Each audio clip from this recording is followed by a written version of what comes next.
یک گروه شرکت‌های ساختمانی تاجیکستان با تشکیل یک کنسورسیوم نیت دارند در آزمون انتخاب شرکت پودرچی ساختمان لوله گازی ترکمنستان چین که از قلمرو تاجیکستان هم می‌گذرد شرکت کنند. قرار است آزمون و یا تندری بین‌المللی جهت انتخاب شرکت پودرچی ساختمان این لوله گاز در قلمرو تاجیکستان در آخر همین ماه اعلان شود.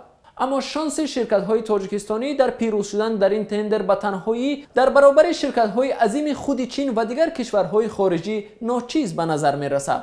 از این رو 14 شرکت ساختمانی تاجیکستانی و 2 شرکت روسی که تجربه ساختمان لوله گاز را دارند به هم آمده شرکت ستروی نفت گاز آزیا را تأسیس دادند. تاجیکستان در صورت به کار درآمدن این لوله گاز از آن یک نوع انداز از انتقال گاز خواهد ستانید. شرطنامه تاجیکستان با جانب چین در رابطه با این لوله گاز با اصول شیپ او پی یعنی انتقال ده و یا پرداخت کن بسته شده است. یعنی جانب چین موظف است ناوابسته به آن که طریق این لوله گاز انتقال می‌دهد به یا نه به تاجیکستان انداز پرداخت کند. مهلت شرطنامه‌های به امضا رسانیده تاجیکستان با چین در رابطه با انتقال گاز 32 سال را در بر می‌گیرد.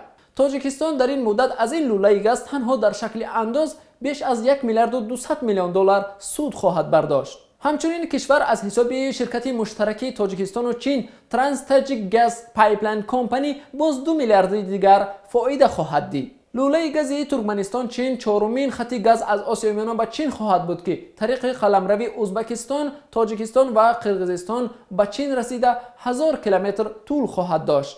قرار است ساختمان این لوله گاز تا سال 2020 یعنی پلان 13 5 ساله رشد چین به انجام رسانیده شود. در صورتی با استفاده سپردن این قبور هر سال از طریق آن از 3 تا 5 میلیارد کوبمتر گاز به چین انتقال داده خواهد شد.